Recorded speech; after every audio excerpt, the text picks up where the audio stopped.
व्यास श्रीमद् भागवतम प्रथम स्कंद अध्याय द्वितीय दिव्यता तथा दिव्य सेवा श्लोक संख्या प्रथम अनुवाद एवं तात्पर्य कृष्ण कृपा मूर्ति श्री श्रीमद अभय चरणारविंद भक्तिवेदांत स्वामी प्रभुपाद द्वारा। व्यास उवाच इति संप्रश्न समृष्टो विप्राणां रोमहर्षणिः प्रतिपूज्य वचस्तेषां प्रवक्तुम् उपचक्रमे। व्यास उवाच श्री व्यासदेव ने कहा इति इस प्रकार संप्रश्न आदर्श जिज्ञासा समृष्ट पूर्ण रूप से संतुष्ट विप्राणाम वहां के मुनियों का रोमहर्षणी रोमहर्षण के पुत्र उग्रश्रवा प्रतिपूज्य उनको धन्यवाद देकर वचः शब्द तेषाम उनके प्रवक्तुम उन्हें उत्तर देने हेतु उपचक्र में प्रयत्न किया।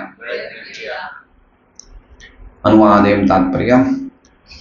रोमहर्षण के पुत्र उग्रश्रवा श्री सूत गोस्वामी ने ब्राह्मणों के सम्यक प्रश्नों से पूर्णतः प्रसन्न होकर उन्हें धन्यवाद दिया और वे उत्तर देने का प्रयास करने लगे। तात्पर्य। नैमिषारण्य के मुनियों ने श्री सूत गोस्वामी के 6 प्रश्न पूछे और अब वे एक एक करके उनका उत्तर दे रहे हैं। ओम अज्ञानतिमिरान्धस्य ज्ञानाञ्जनशलाकया चक्षुरुन्मीलितं येन तस्मै श्रीगुरुवे नमः। नामशेष्टं मनुमपि शचीपुत्रमत्र स्वरूपं रूपं तस्याग्रजमुरुपुरीं माधुरीं गोष्ठवाटीं राधाकुण्डं गिरिवरम् अहोराधिकामाधवाशां प्राप्तो यस्य प्रथितकृपया श्रीगुरुं तं नतोऽस्मि। वन्देऽहं श्रीगुरो श्रीयुतः पदकमलं श्रीगुरुन् वैष्णवांश्च श्रीरूपं साग्रजातं सैनं-रघुनाथान्वितं तं सजीवं साद्वैतं सावधूतं परिजनसहितं कृष्णचैतन्यदेवं श्री राधा कृष्ण पादान सैगणललिता शिव शाखान्वितांश गुरु वैष्णव भगवान तिने स्मराय विघ्न विनाशनाय स्वयं वांछित पूर्ण। हरे कृष्णा कृष्णा कृष्णा हरे हरे हरे राम राम राम हरे हरे। सभी भक्तों का स्वागत है श्रीमद् भागवतम कक्षा में। तो आज हम अध्याय दूसरा शुरू कर रहे हैं। एक पहला श्लोक तो हम ले चुके थे, लेकिन बीच में राधाष्टमी का प्रोग्राम आ गया और एक और प्रोग्राम था, कौन सा था, जिसमें हमने हमारा कथा का विषय बदल गया था। शायद जन्माष्टमी आया था और राधाष्टमी, इसलिए हम एक बार पहला श्लोक वापस ले रहे हैं। ये अध्याय बहुत ही महत्वपूर्ण है, पहले स्कंद का विशेष अध्याय है और इस अध्याय का नाम है दिव्यता तथा दिव्य सेवा। तो दिव्य स्तर पर जाने के लिए अगर हमें दिव्य स्तर पर पहुंचना है तो समझना पड़ेगा कि दिव्यता तथा दिव्य सेवा का अर्थ क्या है ना। भगवान के भक्त और भक्ति, ये दिव्यता है, दिव्य स्तर पे है। 2 प्रकार के धर्म होते हैं, एक होता है परोधर्म, एक होता है अपरोधर्म। एक धर्म वो होता है जो भागवत धर्म होता है, जिसे हम वैष्णव धर्म बोलते हैं, और एक धर्म होता है शरीर का धर्म। तो शरीर के धर्म का आधार है हमें सुख पहुंचना, है ना। तो जब तक हम ये सोच के धर्म करते हैं कि हमें सुख पहुंचे, हमें सुविधा मिले, तब तक उस धर्म को हल्का कहा जाता है, इंफीरियर क्वालिटी। जब हमारी चेतना में विकास होता है और जब हम समझें कि हमारे कार्य से भगवान को सुख पहुंचे, तो उस धर्म को कहते हैं परम धर्म या फिर वैष्णव धर्म या फिर सनातन धर्म की बिल्कुल हाईएस्ट लिमिट।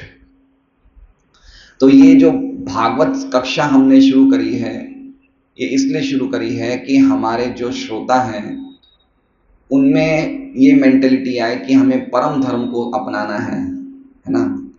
क्योंकि अपरम धर्म, जो अपरा धर्म है, जो हल्का धर्म है, वो शरीर से संबंधित है ना। लेकिन जो परम धर्म है, जो परो धर्म है, वो आत्मा से संबंधित है, वो भगवान से संबंधित है।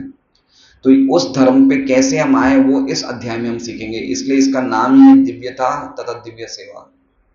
दिव्यता, दिव्यता मतलब सब कुछ जिसमें दिव्य है। तो पहला अध्याय में हमने सुना कि किस प्रकार शौनक आदि ऋषियों ने सूत गोस्वामी से कुछ प्रश्न पूछे। कितने प्रश्न पूछे कीर्ति? 6 प्रश्न पूछे, है ना। अब वो 6 प्रश्न सुनने के बाद सूत गोस्वामी क्या रिएक्ट करते हैं उससे संबंधित ये पहला श्लोक है।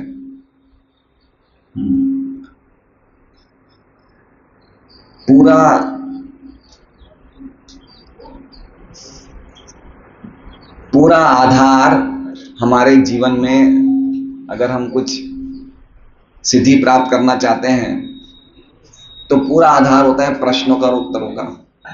कैसे प्रश्न पूछे जाए और सामने उत्तर देने वाला कौन होना चाहिए। तो हम देख रहे हैं कि प्रश्नों और उत्तरों की बहुत महिमा है। गीता जी में कौन प्रश्न पूछते हैं? अर्जुन, और उत्तर कौन देते हैं? भगवान, है ना। भागवत में भी हम देखेंगे कि अलग अलग जगह अलग अलग प्रसंग में कभी नारद जी जवाब दे रहे हैं, युधिष्ठिर महाराज पूछ रहे हैं, विदुर जी पूछ रहे हैं, मैत्रेय जवाब दे रहे हैं, है ना। नारद जी जवाब दे रहे हैं, व्यास देव जी पूछ रहे हैं, नारद जी पूछ रहे हैं, ब्रह्मा जी जवाब दे रहे हैं, ब्रह्मा पूछ रहे हैं, भगवान कृष्ण जवाब दे रहे हैं। तो ऐसे अलग अलग हम देखते हैं, प्रश्न उत्तर की श्रृंखला देखते हैं। तो बहुत ही अद्भुत है प्रश्न उत्तर की श्रृंखला। और प्रश्न होने चाहिए जोरदार। जोरदार मतलब उनकी कोई कीमत होनी चाहिए। अमिताभ बच्चन की पहली पिक्चर कौन सी थी? इस प्रश्न की कोई कीमत नहीं है। या सचिन तेंदुलकर ने पहली सेंचुरी कब बनाई? ये सब प्रश्न या हम पूछते हैं कि भाई आजकल वो चलते हैं, कोई एक प्रोग्राम होते हैं जिसमें पूछा जाता है कि भाई आपकी पहली शादी में पहली बार घूमने कहाँ गए? तो ऐसे प्रश्नों का कोई औचित्य नहीं है। प्रश्न होने चाहिए अद्भुत। जैसे परीक्षित महाराज ने क्या प्रश्न पूछा था सुखदेव गोस्वामी से कि जो व्यक्ति मरणासन है, जो मृत्यु को प्राप्त होने वाला है, उसका क्या कर्तव्य है, उसे क्या सुनना चाहिए, क्या बोलना चाहिए, क्या स्मरण करना चाहिए।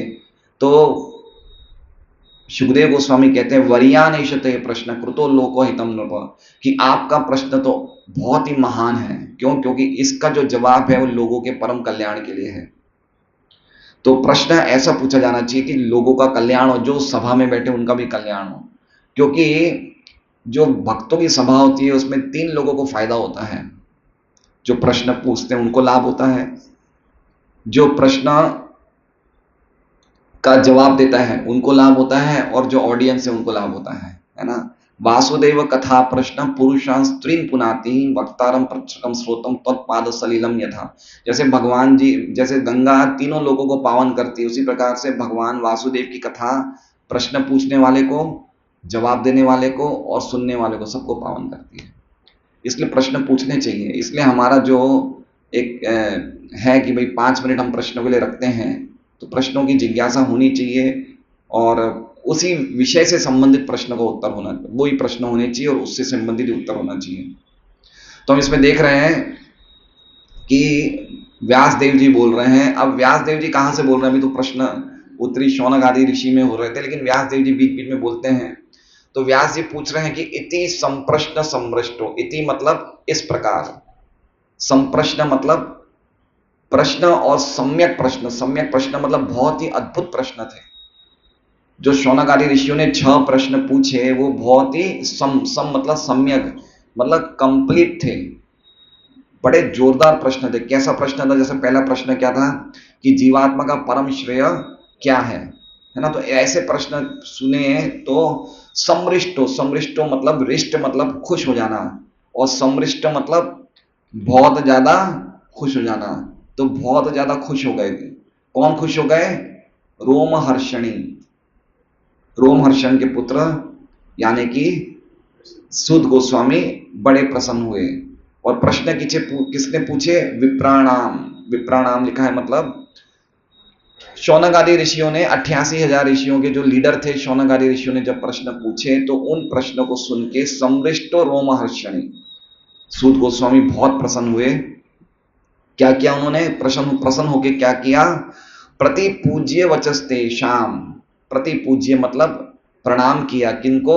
उनके प्रश्नों को। वचस, वचस मतलब उनके वचनों को, तेषाम मतलब उन ब्राह्मणों के वचनों को प्रणाम किया, सत्कार किया, वंदन दिया, है ना।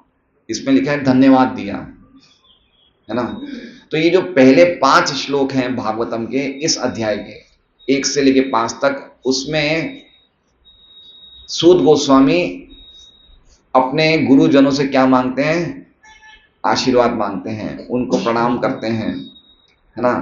तो ये बहुत जरूरी है, प्रणाम की बहुत बड़ी महिमा है आध्यात्मिक जीवन में। अगर हमसे कोई उच्च वैष्णव हो, रूप गोस्वामी उपदेशामृत में बताते हैं कि हमेशा भक्तों को 3 प्रकार के लोगों को हमेशा प्रणाम करना चाहिए। कैसे करना चाहिए? तो बता रहे हैं कि जो व्यक्ति नया नया भक्ति में आया है, जो हरि नाम लेता है, चाहे कोई भी व्यक्ति हो जो भगवान का नाम ले रहा है, उसको मन में प्रणाम कर लेना चाहिए। कहाँ करना चाहिए? मन में। जैसे कोई नाम ले रहा है, देखा दूर से ही मन में प्रणाम कर लिया। जो नाम लेने के साथ साथ प्रचार कार्य में लगा हुआ है, भक्ति में और ज्यादा प्रगति कर रहा है, तो उसको प्रणाम करना चाहिए। पंचांग प्रणाम, बैठ के प्रणाम करना चाहिए। ये ऐसे हो गया दूसरी श्रेणी का प्रणाम। और तीसरा जो व्यक्ति है वो भगवान के जो महान भक्त हैं, शुद्ध भक्त हैं, उनको प्रणाम करने के साथ साथ उनकी सेवा करनी चाहिए। तो इस प्रकार से भक्तों से हमेशा हमें आशीर्वाद मांगना चाहिए, भक्तों को प्रणाम करना चाहिए, जिससे कि हमें आध्यात्मिक जीवन में भक्ति में प्रगति करने का आशीर्वाद मिलेगा। तो ये कह रहे हैं प्रति पूज्य वचस तेषाम, तो उन्होंने उनके वचन को प्रणाम किया। और प्रवक्तुम उपचक्र में, प्रवक्तुम मतलब बोलने के लिए, उपचक्र में तैयारी करी, है ना। जैसे प्रोसेसिंग चालू हो गई उनके दिमाग में। उपचक्र में का मतलब समझ रहे हैं? जैसे मान लीजिए कि अभी अनंत जगन्नाथ प्रभु मेरे से कोई प्रश्न पूछेंगे, तो मैं प्रश्न सुनते ही मेरा दिमाग कहाँ जाएगा कि इसका जवाब कौन से शास्त्र में, कौन से श्लोक में है, मेरा दिमाग प्रोसेस करना शुरू हो जाएगा। तो इन्होंने जब 6 प्रश्न सुने, तो सूत गोस्वामी प्रवक्तुम उपचक्र में मतलब उनका दिमाग प्रोसेसिंग करना चालू हो गया कि मुझे कैसे जवाब देने हैं शास्त्रों के आधार पर। तो ये इस श्लोक का अर्थ है। हम देखते हैं श्रीधर स्वामी की क्या टीका है।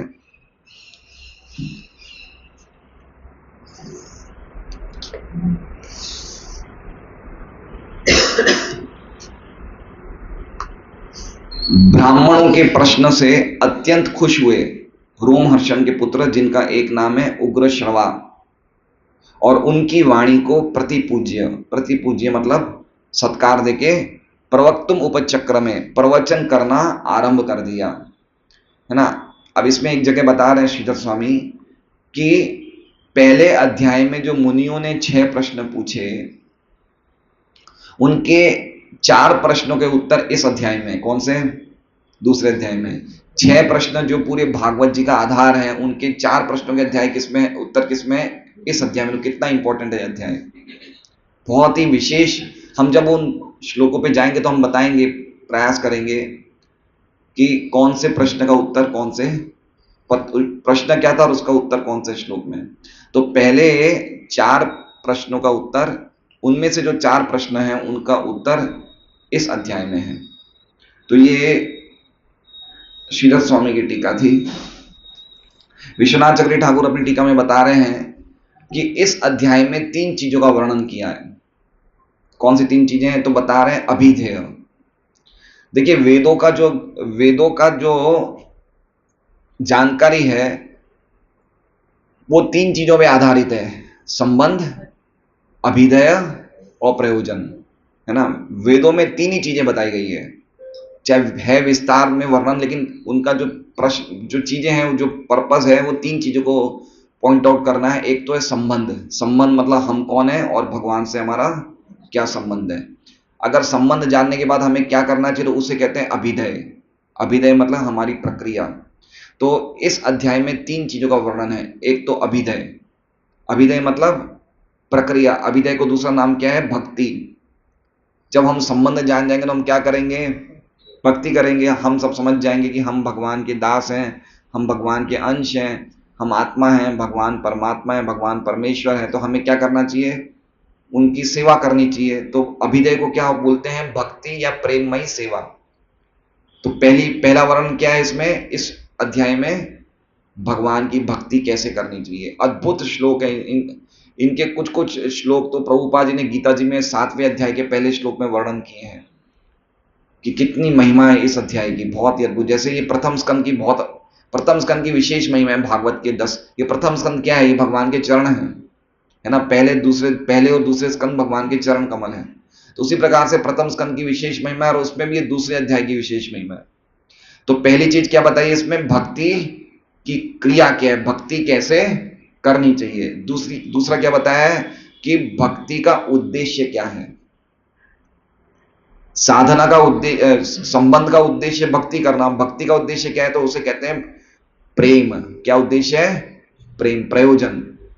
संबंध, अभिदय, प्रयोजन। अभिदय मतलब भक्ति करना और प्रयोजन मतलब भगवान से प्रेम प्राप्त करना, भगवान का प्रेम हो जाना। और तीसरा क्या इसमें सब्जेक्ट है इस अध्याय में कि आराध्य कौन है, उपास्य कौन है। तो कौन है उपास्य? भगवान परमेश्वर श्री कृष्ण। तो 3 चीजों का वर्णन इस अध्याय में है।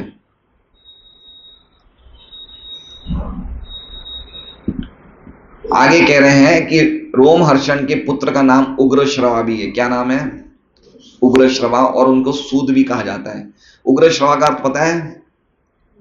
उग्रश्रवा जिनकी सुनने की कैपेसिटी बहुत ही उग्र है। उग्र मतलब समझ रहे हैं? बहुत ही तीक्ष्ण है, जो एक बार सुनते ही सब याद कर लेते हैं, है ना।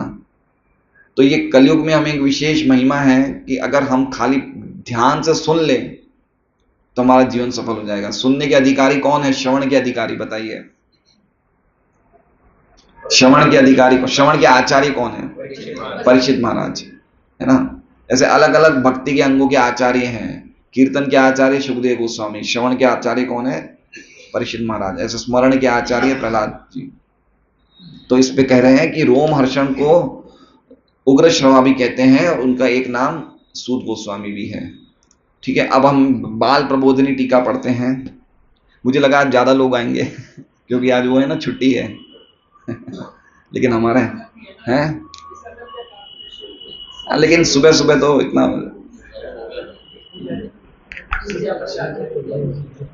ठीक है, अब बाल प्रबोधिनी की टीका बहुत ही अच्छी है, हम समझेंगे। बाल प्रबोधिनी की टीका गिरधर लाल जी ने लिखी है, जो पुष्टि मार्गीय संप्रदाय के बड़े आचार्य हुए। वो क्या बता रहे टीका में? इस प्रकार ऋषियों के द्वारा पूछे जाने पर सूत गोस्वामी ने क्या क्या किया, यदि ये अपेक्षा हो तो इस पर श्री व्यासदेव ये श्लोक कह रहे हैं। समझ रहे हैं कि ऋषियों ने पूछे प्रश्न, उसके बाद सूत गोस्वामी ने क्या किया, अगर ये समझना हो तो व्यासदेव ये श्लोक कह रहे हैं।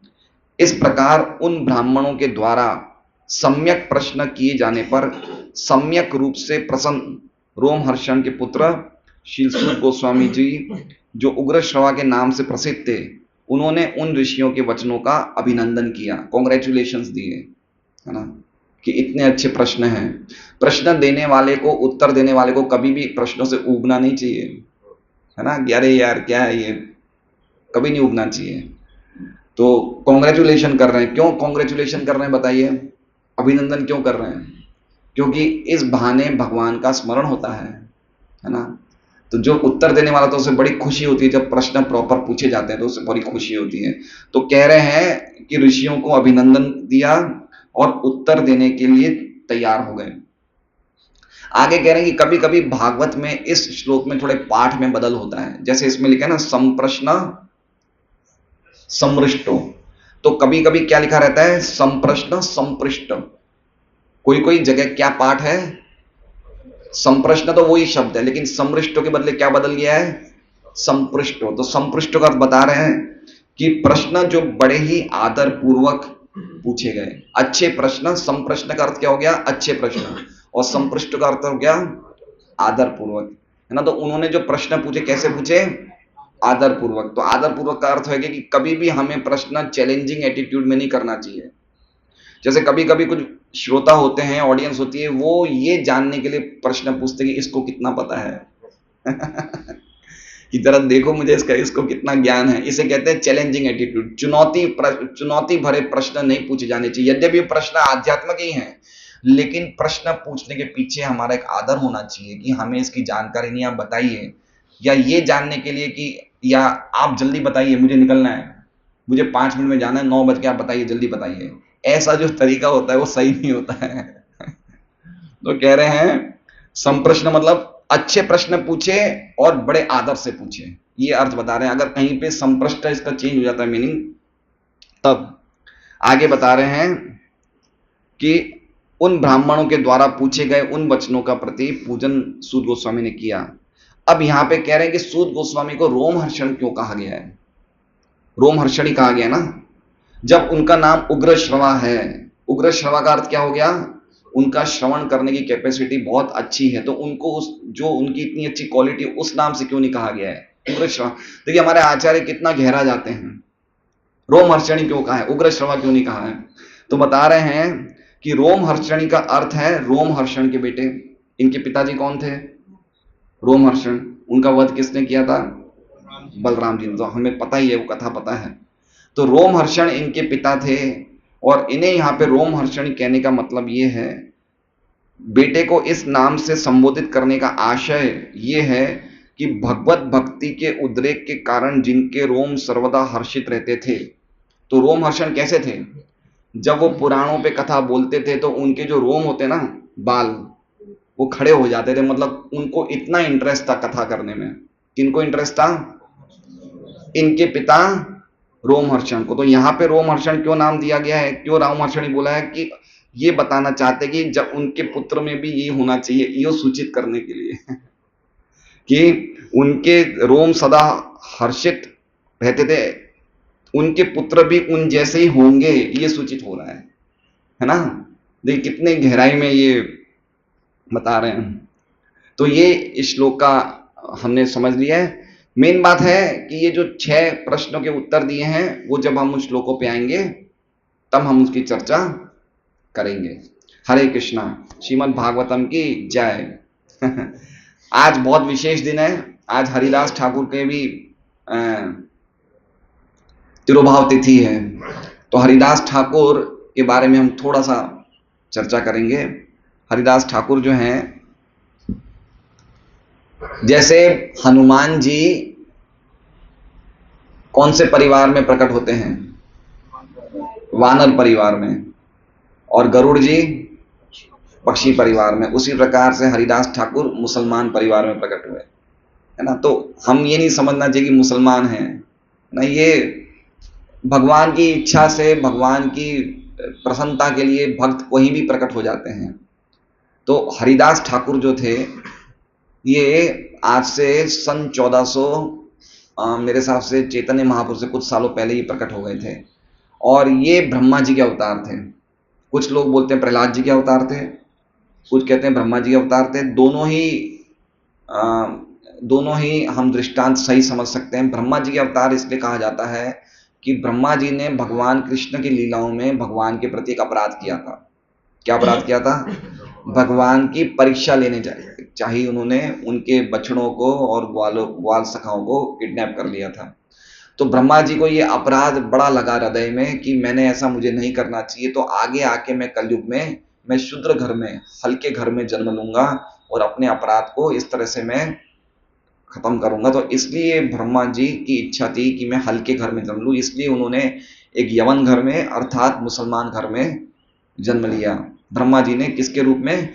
हरिदास ठाकुर के रूप में। और प्रहलाद महाराज के बारे में, प्रहलाद जी का अवतार क्यों कहा जाता है, उसके आगे हम चर्चा करेंगे। तो हरिदास ठाकुर जब प्रकट हुए तो उनको नामों से बड़ा प्रेम था। हरे कृष्णा कृष्णा कृष्णा हरे हरे, हरे राम राम राम हरे हरे। और उस टाइम जो महाविष्णु के अवतार हुए थे अद्वैत आचार्य, उनको भी हरिदास ठाकुर के साथ रहना बड़ा अच्छा लगता था। ये दोनों साथ में रहते थे, भगवान की कीर्तन, भगवान की कथाएं हमेशा बोलते रहते थे। तो एक बार क्या हुआ कि जिस गांव में रहते थे, फूलिया गांव का नाम है फूलिया, तो वहां के मुसलमान लोगों को बड़ा ऑब्जेक्शन होता था कि ये मुसलमान होके क्यों ये कृष्ण राम नाम लेते हैं। तो उन्होंने वहां के काजी को कंप्लेन कर दी कि ये जो व्यक्ति है ये काफिर है। काफिर मतलब अपने मुसलमान धर्म को फॉलो नहीं करता है। तो काजी ने उससे बुलाया, हरिदास ठाकुर को बुलाया और कहा कि तुम कलमा क्यों नहीं पढ़ते, तुम ये हरे कृष्णा हरे राम हिंदुओं के नाम क्यों लेते हो भगवान के। तो हरिदास ठाकुर बोले कि भगवान तो एक ही है ना, मुसलमान कुरान को मानते हैं, हिंदू पुराण को मानते हैं, तो उसमें क्या दिक्कत है, मैं अगर कृष्णा राम ले रहा हूं तो उसमें समस्या क्या है। तो उन्होंने बोला नहीं, तुम ये नाम नहीं ले सकते हो, तुम्हें अगर नाम लेना है तो तुम अल्लाह या जो भी कलमा जो उनका होता है वही वही लो तुम। तो हरिदास ठाकुर ने जवाब दिया कि कुछ मुसलमान हिंदू बन जाते हैं, कुछ हिंदू मुसलमान बन जाते हैं, तो कुछ मुसलमान भी हिंदू बन जाते हैं, तो आपको समस्या क्या है। तो उन्होंने कहा कि अगर तुमने यही नाम लेना चालू रखा तो तुम्हें बहुत बड़ी सजा मिलेगी। तो हरिदास ठाकुर जवाब देते हैं कि आप मेरे शरीर के टुकड़े टुकड़े भी कर दोगे तो भी मैं ये नाम लेना बंद नहीं करूंगा। अब इनके लिए बहुत बड़ी चुनौती हो गई। तो जो वो काजी था उन्होंने आदेश दिया कि हरिदास ठाकुर को चाबुक से 22 बाजारों में मारा जाए। कितने बाजारों में, और जब तक ये मर नहीं जाता इसे मारते रहो। तो जो मुसलमान वो जितने भी वो थे, वो क्या कहते हैं उन्हें, सोल्जर्स, सैनिक जो थे, उन्होंने हरिदास ठाकुर को मारना शुरू कर दिया और हरिदास ठाकुर भगवान के नामों का उच्चारण करते गए और मार खाते गए, यहां तक कि उनको एक भी चाबुक का एक भी दर्द की महसूस हुआ ही नहीं। उन्हें उन नामों में इतना उन्हें आनंद आ रहा था कि उनको चाबुक की चोट ही नहीं लगी उन्हें। अब वो मुसलमान जो भी मार रहे थे उनको तो घबरा गए, बोले मर क्यों नहीं रहे ये। तो वो काफी समय तक मारते रहे चाबुक से, इनको कुछ असर ही नहीं हुआ। तो इन्होंने हरिदास ठाकुर से प्रार्थना करी। बोले देखो, अगर तुम नहीं मरोगे तो ये हमारा ये जो काजी है वो हमें मार देगा, हमारे सीधा सिर अलग कर देगा, तुम कुछ करो हमारे लिए। तो हरिदास ठाकुर को उन पे दया आती है। तो हरिदास ठाकुर अंतर चेतना में प्रवेश कर जाते हैं, भगवान के नामों को अंदर ही अंदर लेना शुरू कर देते हैं और बाह्य रूप से ऐसा दिखता है कि वो मृत्यु को प्राप्त हो गए। तो जब ऐसा हुआ तो जितने भी वो जो सैनिक थे उन्होंने, उनको लगा कि भैया तो मर गए ये, तो उन्होंने उनको ले जाके काजी के पास ले गए कि देखो अब ये मर गए। काजी ने बड़ा खुश हुआ, बोले जाओ गंगा जी में बहा दो। तो ऐसे हरिदास ठाकुर को गंगा जी में बहा दिया। जब ये फूलिया घाट पे पहुंचे तो ये वापस उड़ गए और हरे कृष्णा कृष्णा कृष्णा हरे हरे, हरे राम राम राम हरे हरे वापस जब करने लगे। तो जब वो काजी ने और सब मुसलमानों ने देखा कि इनका इतना जबरदस्त प्रभाव है, तो सबने उनसे चरणों में माफी मांगी और बोले हमें क्षमा कर दीजिए। अब हरिदास ठाकुर ने उन सबके अपराध क्षमा कर दिए। तो एक कथा तो ये है। दूसरी कथा ये है कि ये एक वृक्ष के नीचे बहुत बड़ा वो था, क्या कहते हैं, गुफा था, गुफा टाइप था, वृक्ष का एक छेद था, इतना बड़ा गुफा टाइप। तो ये वहीं बैठ के भजन करते थे। तो वहां पे एक बहुत बड़ा सांप आता था रोज। तो सांप के चक्कर में जो भी श्रद्धालु भक्त इनके दर्शन करना चाहते उस डर के मारे ये जा नहीं पाते थे। तो उन्होंने हरिदास ठाकुर को कहा कि आपके इसी वृक्ष के अंदर एक सांप रहता है जिसके चक्कर में हमें समस्या होती है और आपको भी डर रहता है कि कभी ना कुछ कर लेगा, तो कृपा करके इसका कुछ रास्ता निकालिए। तो हरिदास ठाकुर ने सांप को प्रणाम किया और बोले कि देखिए मैं आपसे विनती करता हूँ, कल तक आप चले जाना, नहीं तो आप नहीं जाए तो मैं चला जाऊंगा। तो उसी दिन सांप ने प्रणाम किया हरिदास ठाकुर को और वो वहां से चले जाते हैं। हरिदास ठाकुर की अद्भुत लीलाएं हैं। तो हाँ, प्रहलाद महाराज ने क्यों कहा जाता है कि 22 बाजारों में जब इन्हें कोड़े मारे गए तो इनको आनंद हो रहा था, तो उसी प्रकार से जब हिरण्यकश्यप ने प्रहलाद महाराज को कष्ट पहुंचाए, उनको हाथी के नीचे रखा या फिर उनको नीचे से ऊपर से गिराया, तो वो भी ऐसे ही ओम नमो भगवते वासुदेवाय बोल रहे, उनको बिल्कुल भी दुख नहीं हुआ। तो इसलिए इनको सहनशीलता में, सहिष्णुता में इनकी बराबरी प्रहलाद महाराज से की जाती है। एक कथा ऐसी है कि एक ब्राह्मण थे, वो हरिदास ठाकुर को बड़े मतलब पंडित थे। तो जब ये हरिदास ठाकुर हरे कृष्ण महामंत्र करते थे तो ये जोर से बोलते थे। तो उन्होंने कहा भाई तुम जोर से क्यों बोलते, तुम मन में लिया करो, मन में लेने की विशेष महिमा है। उन्होंने क्या कहा कि जोर से बोलने से ज्यादा नाम को कैसे लेना चाहिए, मन में लेना चाहिए। तो हरिदास ठाकुर ने कहा कि देखो मैं अगर मन में लूंगा ना तो उसका लाभ किसको होगा, सिर्फ मुझे ही होगा। लेकिन अगर मैं जोर से लूंगा तो कितने ज्यादा वृक्ष हैं, पौधे हैं, कुछ इस प्रकार के कीट पतंग हैं जो बोल नहीं सकते, तो कम से कम सुनेंगे तो सही।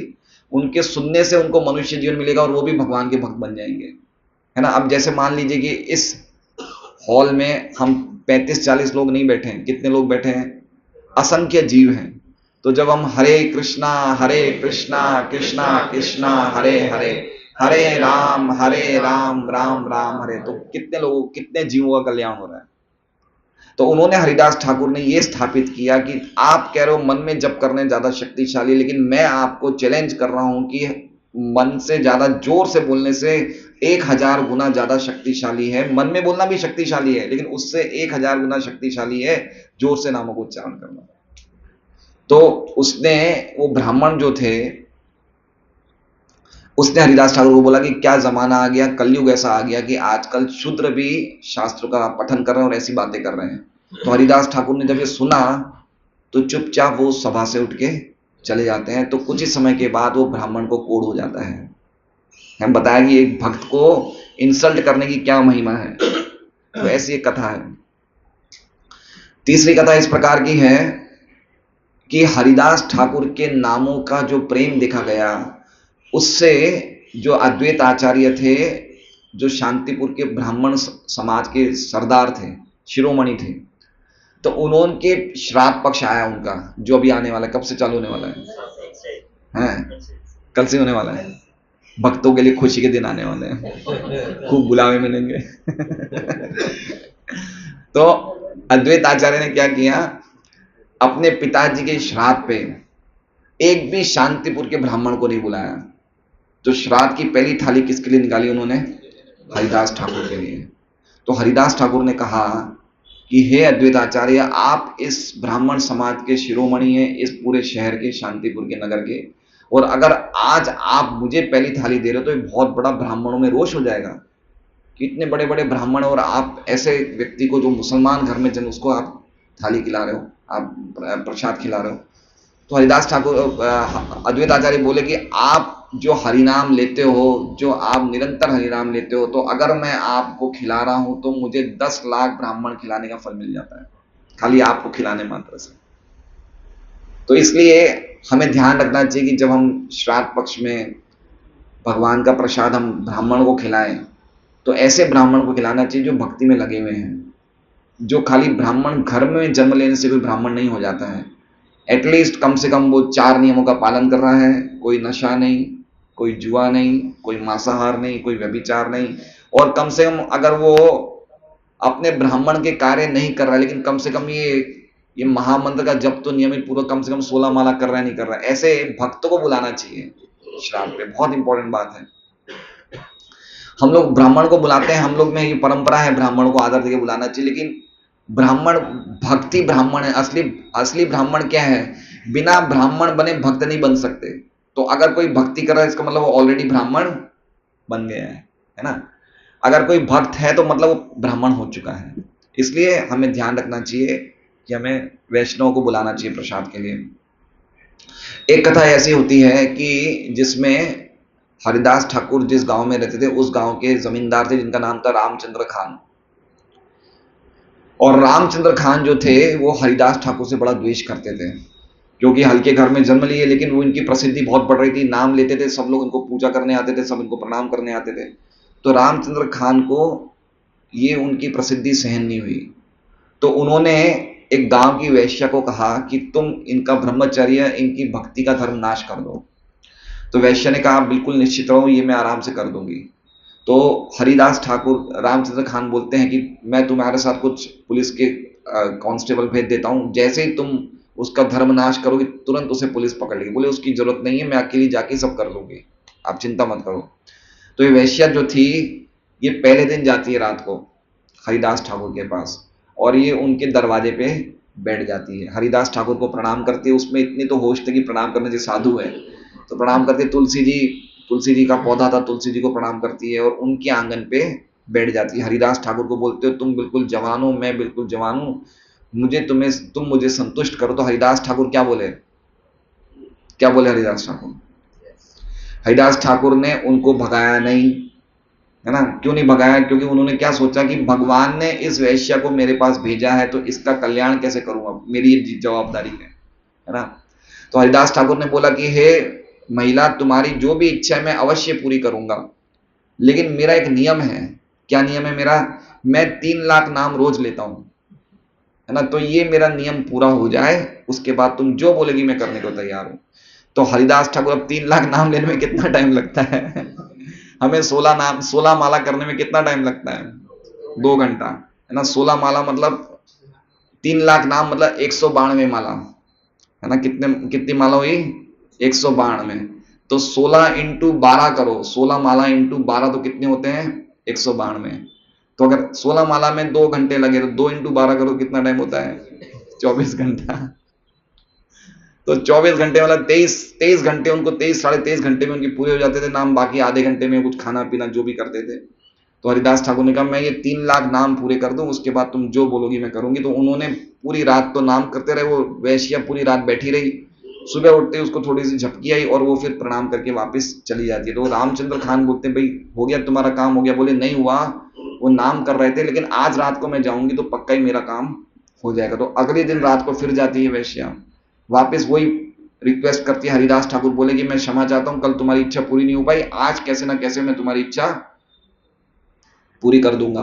और आज भी वही काम हुआ, वो पूरी रात नाम लेते रहे, सुबह वैश्या चली गई। तीसरे दिन वापस वैश्या जाती है रात को, और जब हरिदास ठाकुर के नाम सुन रही थी, वो जो इतने महान वैष्णव हरे कृष्ण महामंत्र ले रहे थे, तो उसने भी लेना शुरू कर दिया ऐसे ही। चलो भाई अब बैठी तो नाम तो ले लो, हरे कृष्ण, उन्होंने ऐसा लेना शुरू कर दिया। जैसे ही उन्होंने नाम लेना शुरू कर दिया, उनके आंखों से आंसू आने लग गए।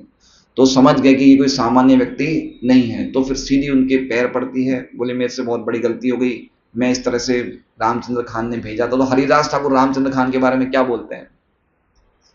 बोलते हैं वो तो बच्चा है। क्या बोलते हैं उसमें बुद्धि? देखिए ये भक्तों का भाव होता है, वो किसी के प्रति बुरा मानते ही नहीं है। बोले उसकी बच्चा बुद्धि है, कोई बात नहीं, और ठीक है। फिर वो वैश्या को दीक्षा देते हैं हरिदास ठाकुर, और दीक्षा देते और बोले जो भी तुमने पाप से पैसे कमाए हैं वो पैसा ब्राह्मणों को और वैष्णव को दान दे दो, और तुम सदैव भगवान के नामों का जप किया करो। तो उसके बाद उसी कुटिया में वो वैश्या रहने लग गई। उसने अपने बाल मुंडा लिए, एक सफेद साड़ी पहन के 3 लाख नाम वो वैश्या लेने लग गई रोज। और हरिदास ठाकुर उस कुटिया से चले गए। तो पूरे गांव को पता चला कि वैश्या इतनी बड़ी भगवान की भक्त बन गई, तो सब प्रणाम करने उस वैश्या के पास आए। तो ऐसे इस वैश्या का उद्धार कर दिया हरिदास ठाकुर ने। तो ऐसे भक्तों की कथा सुनना, भगवान हरि की कथा सुनने से ज्यादा हमारे लिए लाभकारी है। समझ रहे हैं? हमारे लिए लाभदायी भगवान हरि की कथा तो है ही है, लेकिन उनसे कहीं ज्यादा लाभदायी क्या है? भगवान के शुद्ध भक्तों की कथा सुनना। क्यों? क्योंकि इससे भगवान प्रसन्न होते हैं। इसलिए ये भक्तों की कथा भी हरि कथा ही है। खाली भगवान की कथा हरि कथा नहीं होती है, उनके जो शुद्ध भक्त होते हैं उनकी कथा भी हरि कथा होती है। तो है समय और एक और कथा सुना सकते हैं। एक बार क्या होता है कि एक बहुत बड़ी सभा होती है पंडितों की। पहले क्या है कि ब्राह्मणों की पंडितों की सभाएं होती थी। आजकल सभाएं क्या होती है? कौन बनेगा करोड़पति की सभाएं होती है, मोटिवेशनल स्पीच की सभा होती है। लेकिन पहले क्या होता है? पहले शास्त्र पे चर्चा होने के लिए सभाएं होती थी। बनारस में, नवदीप में बड़े बड़े एक अलग ही उनके गांव होते थे जहां पे खाली शास्त्रों की चर्चा होती थी। तो एक सभा में, बहुत बड़ी सभा थी कृष्णनगर में, बंगाल में। तो सब बड़े बड़े पंडित आए थे। वो सभा का आयोजन किया था गोवर्धन और हिरण्य मजुमदार ने, जो रघुनाथ दास गोस्वामी के पिता और काका थे। उन्होंने बुलाया सब ब्राह्मणों पंडितों की, चलो शास्त्रों की चर्चा करो। तो सबने चर्चा करने लग गए। तो उस टाइम उनके घर में हरिदास ठाकुर भी रहते थे। तो उन्होंने सबने हरिदास ठाकुर को निवेदन किया कि आप भी इस सभा में पधारिए और कुछ हरिनाम के बारे में लोगों को महिमा बताइए। तो हरिदास ठाकुर ने महिमा जब सुनाना शुरू करी तो उन्होंने कहा कि नाम का फल पाप काटना नहीं है, ना ही हरिनाम करने का फल मुक्ति पाना है। हरिनाम करने का तो असली फल भगवान के चरणों में प्रेम प्राप्त होना, यही हरिनाम का असली फल है। बोले मुक्ति तो भगवान के नामाभास से मिल जाती है। नामाभास मतलब समझ रहे हैं? नामाभास मतलब अगर कोई अपराध छोड़ के नाम लेता है तो उसमें नाम मुक्ति मिल जाती है, लेकिन उससे ऊपर जब कोई शुद्ध नाम लेता है तो प्रेम होता है। तो उस सभा में एक बहुत ही सुंदर ब्राह्मण बैठे थे, जो बहुत ही समझदार थे, बहुत ही होशियार थे, बहुत ही पंडित थे। तो वो ब्राह्मण का नाम था गोपाल चक्रवर्ती। तो उस ब्राह्मण ने कहा कि ये देखो, ये भावुक व्यक्ति क्या बोल रहा है। क्या बोला? भावुक। भावुक मतलब सेंटिमेंटल। ये भावुक व्यक्ति क्या बोल रहा है? बोले जो मुक्ति करोड़ों जन्मों तक बड़े बड़े योगियों को, मुनियों को नहीं मिलती, और ये कह रहा है कि खाली नामाभास से मिल जाती है मुक्ति। नामाभास मतलब समझ रहे हैं? नाम का आभास, है ना? शुद्ध नाम नहीं, नाम का आभास। जैसे मान लीजिए कि अभी लीला आंटी के घर में कोई नाम व्यक्ति है, जिस सर्वेंट है, जिसका नाम क्या है? रामू। अब इन्होंने बोला रामू यहां हो, तो इन्होंने नाम लिया नहीं लिया? इन्होंने भगवान को तो पुकारा नहीं, इन्होंने तो खाली दूसरे व्यक्ति को बुला। तो बोले कि ऐसे दूसरे नाम आभास से मुक्ति मिल जाती है, ऐसे कैसे बोल रहे भावुक व्यक्ति? करोड़ों जन्मों तक मुक्ति मिलती है और कह रहे नाम आभास से मुक्ति मिल जाती है। तो उन्होंने बोला गोपाल चक्रवर्ती ने कि अगर नाम आभास से मुक्ति नहीं मिलेगी तो मैं तुम्हारी नाक काट दूंगा। किनको कहा? हरिदास ठाकुर को। तो हरिदास ठाकुर उस चैलेंज को स्वीकार करते कि ठीक है, मैं मानता हूं, अगर नाम आभास से मुक्ति नहीं मिलेगी तो आप मेरी नाम काट देना, नाक काट देना। अब जैसे ही उसने नाक काटने को बोला, गोपाल चक्रवर्ती ने, पूरी सभा में हाहाकार मच गया कि इतने महान भक्त के लिए ऐसा बोला कि मैं नाक काट दूंगा। तो हिरण्य मजुमदार और गोवर्धन मजुमदार, जिन्होंने कथा का आयोजन किया था, उन्होंने बहुत डांटा गोपाल चक्रवर्ती। गोपाल चक्रवर्ती टैक्स कलेक्टर थे, वो नवाब के टैक्स कलेक्टर थे। तो उन्होंने बहुत डांटा कि तुमने बहुत बड़ा गलत काम किया, आज इतने महान भक्त का तुमने अनादर किया है, तुम निकल जाओ इस सभा से, तुरंत बाहर निकल जाओ। हरिदास ठाकुर ने कहा कि उस बच्चे की कोई गलती नहीं है, कोई खास बात नहीं है, मुझे कोई बुरा बुरा लगा नहीं है, कोई खास बात नहीं है। 3 दिन बाद वो गोपाल चक्रवर्ती इतने सुंदर थे, उनकी नाक, उनके नाखून, उनकी उंगलियां सब कुष्ठ से जल गई, अरे पिघल गई सब। तो ये एक शुद्ध भक्त के प्रति कितना बड़ा अपराध है अगर उसका हम अपमान करते हैं। आखिरी कथा ये बता रहा हूं कि हरिदास ठाकुर एक गुफा में नाम लेते थे, और गुफा में इतने जोर से हरे कृष्णा कृष्णा कृष्णा हरे हरे, हरे राम राम राम हरे, ये जोर जोर से नाम लेते थे। तो एक बार एक सुंदर स्त्री आई, जो येलो साड़ी पहन के आई, पीले वस्त्र पहन के एक सुंदर स्त्री आती है उस गुफा में, और वो इतनी सुंदर थी, उसके चेहरे पे इतनी चमक थी कि पूरी गुफा ही पीली हो जाती है ना? और वो सुंदर स्त्री ये बोलती है हरिदास ठाकुर को कि मैं तुम्हें भोग करना चाहती हूँ, कृपा करके मेरी इच्छा पूरी करो। तो वो सुंदर स्त्री का इतना सौंदर्य था कि ब्रह्मा शिव जैसे व्यक्ति भी उनके सौंदर्य को देख के विचलित हो जाए, लेकिन हरिदास ठाकुर बिल्कुल विचलित नहीं हुए। वो खाली हरे कृष्णा बोलते गए। बाद में वो स्त्री ने मुझसे बहुत प्रश्न किए, लेकिन वो बिल्कुल भी विचलित नहीं हुए। आखिर में स्त्री क्या बोली? मैं साक्षात माया हूं। क्या हूं मैं माया हूं, मतलब दुर्गा, भगवान शिव की पत्नी हूं मैं, माया हूं मैं, और मैं तुम्हारी परीक्षा लेने आया था। तुम्हारे ये नाम देख के मैं भी आकर्षित हो रही हूँ हरे कृष्णा महामंत्र लेने के लिए। हरे कृष्णा कृष्णा कृष्णा हरे हरे, हरे राम राम राम। तो उन्होंने क्या कहा कि मेरे पति ने मुझे राम नाम में दीक्षा दी है। किस नाम में दीक्षा दी है? किन्होंने दी दीक्षा? शिव जी ने। तो मैं चाहती हूँ कि अब आप मुझे कृष्ण नाम में दीक्षा दो। तो हरिदास ठाकुर माया को हरे कृष्ण महामंत्र की दीक्षा देते हैं। आप समझ रहे हैं बात? कि हरिदास ठाकुर का क्या लेवल था कि माया देवी को उन्होंने महामंत्र की दीक्षा दी, और फिर माया देवी ये महामंत्र, हरे कृष्ण महामंत्र का उच्चारण करती है। ये लीला आखिरी लीला हुआ है जो उनकी आज हुई थी। वो क्या लीला है? उनको प्रयाण की लीला है। तो हरिदास ठाकुर वृद्ध हो गए थे, मतलब काफी उनकी एज हो गई थी।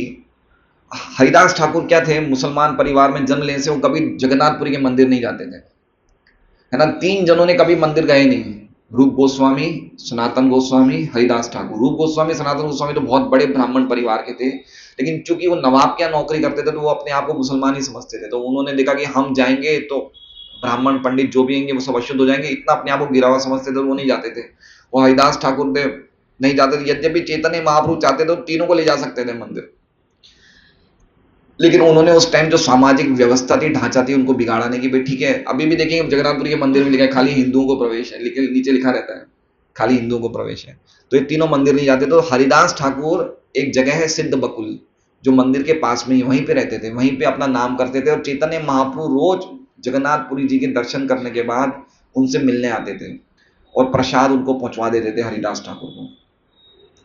तो एक दिन चैतन्य महाप्रभु के सेक्रेटरी थे जिनका नाम था गोविंद, वो प्रसाद लिख के हरिदास ठाकुर के पास आए। हरिदास ठाकुर खटिया पे लेटे हुए थे और मंद मंद आवाज में हरे कृष्णा कृष्णा कृष्णा हरे हरे, हरे राम राम राम हरे हरे।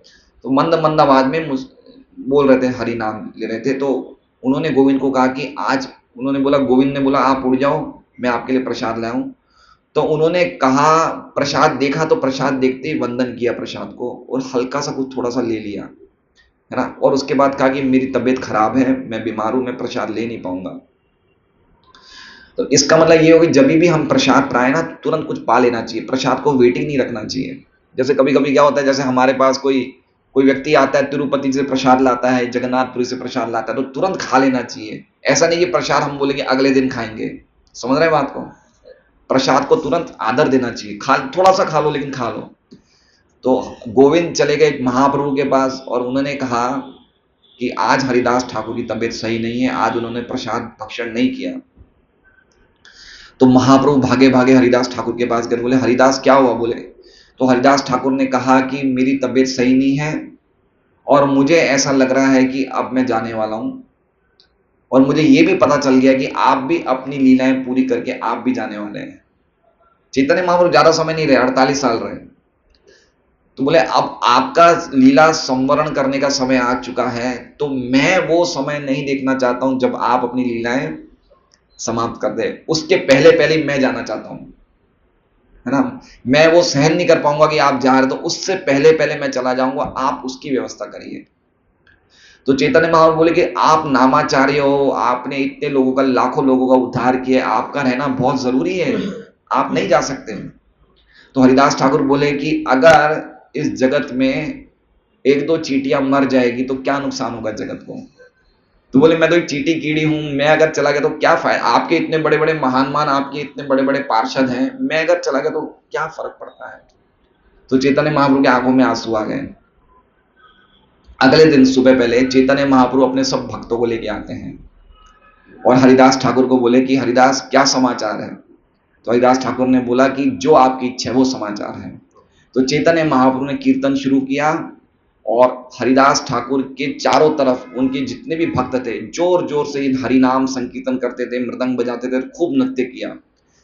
आखिरी टाइम पे हरिदास ठाकुर ने चैतन्य महाप्रभु को पकड़ लिया, ऐसे हाथ पकड़ लिए और उनको अपने सामने बैठा दिया। उनको देखते देखते श्री कृष्ण चैतन्य ऐसे करते करते अपने प्राण त्याग दिए, है ना।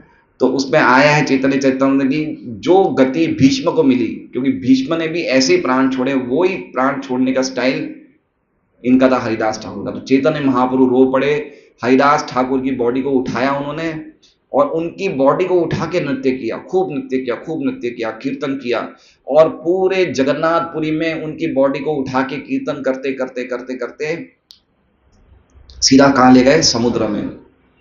और समुद्र में उन्होंने उनकी बॉडी को स्नान कराया और तब से बोला कि आज से समुद्र क्या हो गया, ये महातीर्थ हो गया। बोले सबसे पहले जो जगन्नाथपुरी में आएगा वो सबसे पहले समुद्र में स्नान करना चाहिए, उसके बाद जगन्नाथपुरी के दर्शन करने चाहिए।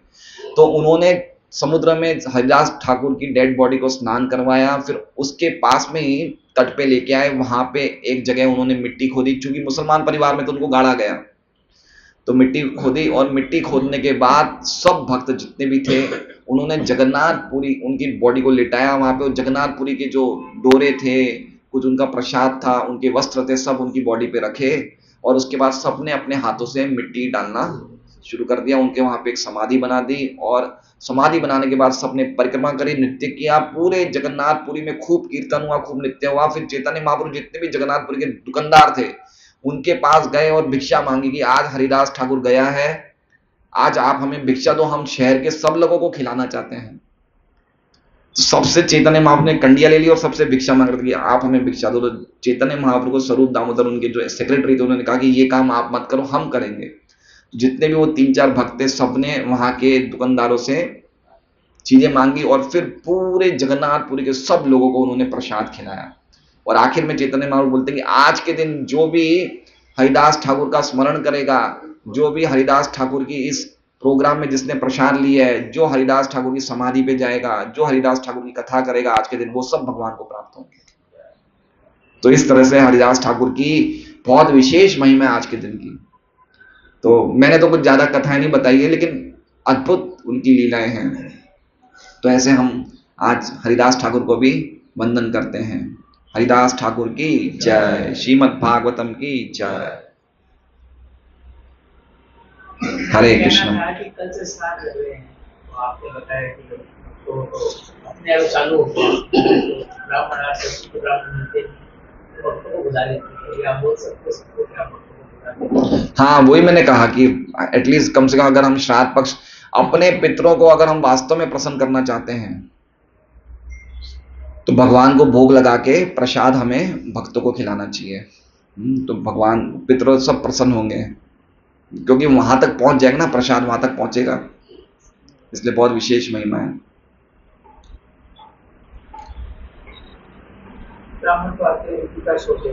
हाँ, तथाकथित ब्राह्मण जो होते हैं वो तो आजकल बड़ी स्थिति खराब है। एक 4 जगह उनका निमंत्रण होता है।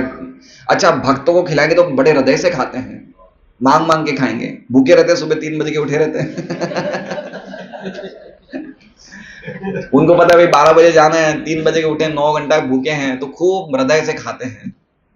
और आप ब्राह्मण तो वैसे ही, ये तथाकथित ब्राह्मण हैं, वो तो 4 जगह जाते हैं, ढंग से खाते नहीं, उनके हृदय में एक भावना नहीं होती, जो भगवान की प्रेम की भावना होनी चाहिए कि कोई व्यक्ति हमें बुला रहा है तो हम उनके घर जाएं, कुछ आशीर्वाद दें, कुछ नामों का कीर्तन करें, कुछ भक्त लोग जाते आते तो कीर्तन भी होता है थोड़ा, तो वास्तव में श्राद्ध जैसा लगता है।